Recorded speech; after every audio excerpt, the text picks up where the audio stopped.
Welcome to the EdTech District and 10 Google Docs features that you probably didn't know about. Let's get started. Number 1, Google Docs can automatically translate a document of up to 5,000 characters automatically. My example is a German text on quantum mechanics because I wanted to show you how it can handle a more complicated issue. To translate a document, you click on Tools, click on Translate Document, select the name of your document, choose a language. We want to translate this into English so we understand it. Click on Translate, and now it will open the translated document in a new tab.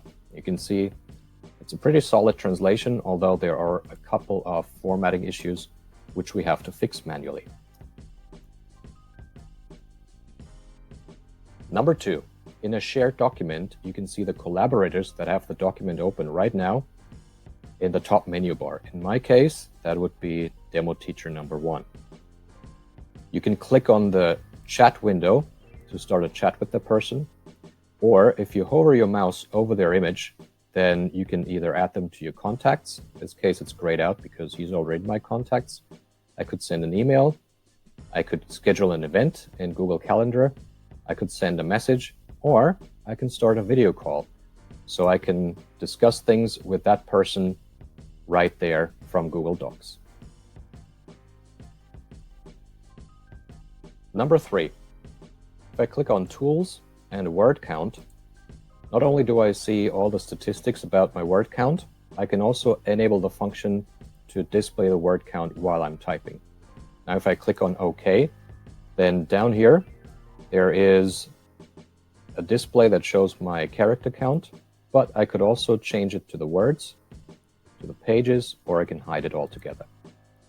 So this is live. If I add some more words,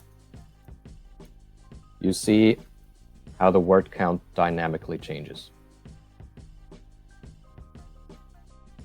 Number 4 is the Explore button, and it's a little bit hidden in the bottom right-hand corner of your Google Doc, but when you click on it, then Google will analyze the text that you have written, and it will show you related items. For example, it shows you the topics you're working on.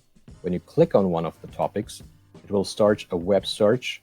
It will also display some images, and you can also check your Google Drive for related items. Now let's go back to the original. Then it will again display related images. You can click on more if that's not enough.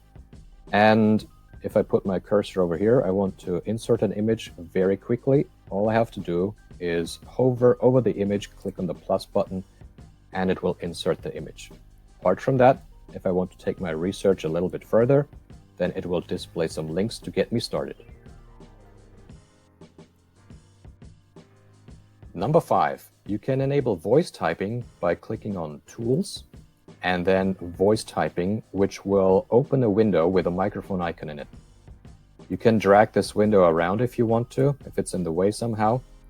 And then the first time you use it, you have to grant microphone access. I've already done that, so once I click on this microphone icon, I will simply read this paragraph down here so you can see how it works. You have to keep in mind, though, that you also have to dictate the punctuation marks, otherwise they will not be included in your sentence. So let's give it a go. Unlike quantum physics, classical physics is generally characterized by the principle of complete determinism, although deterministic interpretations of quantum mechanics do exist, full stop. So when I'm done, I have to click on that red microphone button, and you see it was transcribed perfectly. You don't have to slow down, but you do have to speak clearly.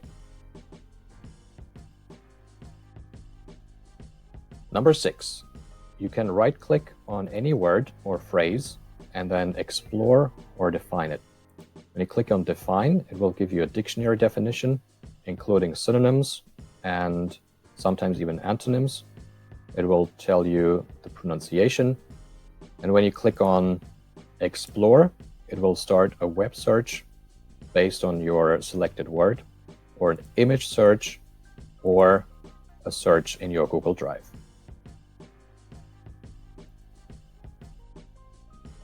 Number 7, you can assign tasks right in Google Docs. To do that, you need to highlight the passage that you want somebody else to work on, add a comment, start the comment with the plus or @ sign, and then select the name or type the email address of the person you want to assign a task to. Then you write what you want them to do. For example, please revise this, and you assign it to this person by clicking on this button over here. Google tells you that the assigned person will be notified and responsible for marking as done. So once we click on assign, then this person will receive an email saying that there's something that they have to review. Apart from the email, if we check this person's Google Drive, next to the document, there is now this tiny number 1. And when I click on that, it tells me that there's one action item just for me. So when I click on it, then it will open the document. I will see the highlight that this action item refers to. I see that it's assigned to me, and I see what this person wants me to do. Please revise this. Then I can comment on that, say, okay, done, reply, and I click this icon to mark it as done and hide the discussion. Number 8, when you click on this arrow icon next to the share button in the top right-hand corner, it will open the activity dashboard, which shows you who has opened and viewed your document and when they have done that. It also shows you the people who haven't opened the document, and in that case, you can send an email to these people and maybe remind them that you shared something with them. You can also see the viewer trend when people have viewed your document over time. If you hover over the bar, it will show you how many viewers you had on, let's say, May 31st. You can see the comment trend when people wrote comments. You can see the sharing history about this document. For example, I shared it with demo teacher number 1 at 8:57 a.m. And you can change the privacy settings related to the activity dashboard. Number 9, you can restore an old version of the document by clicking on this link over here, which will open the version history. So when I click on it, then on my right-hand side, I will see the versions that are stored. So there's the current version, and then there's the version from 8.20 without the picture. If I want to restore this one, I click the restore button. Yes, I want to restore this one, and then the document is back to its old state. If that's not what you wanted, again, you click on the version history, and now you can see that there's the restored version as a new version. But if I want to undo this, then I click on the older one with the picture in it, restore this one, yes, restore, and now the picture is back. Now again, if I click on the version history, so you can see that every time something is restored, it's also added to the history. So whatever version you have or had, you can always go back to them. Number 10, you can enable offline access so that you can work on your document even when you don't have an internet connection. To do that, you click on this cloud icon over here to see the document status. Right now, all changes are saved to Drive. And I have not yet enabled offline use. And in order to do that, I click on Turn On. Turn on. It's not recommended for public computers because it will store a copy on your computer. And I have now enabled offline editing. I need to reload the page to allow it. And now even if I lose my internet connection, I can still keep working on the document.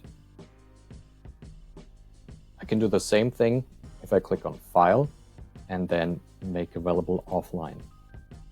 And it says Document Now Available Offline.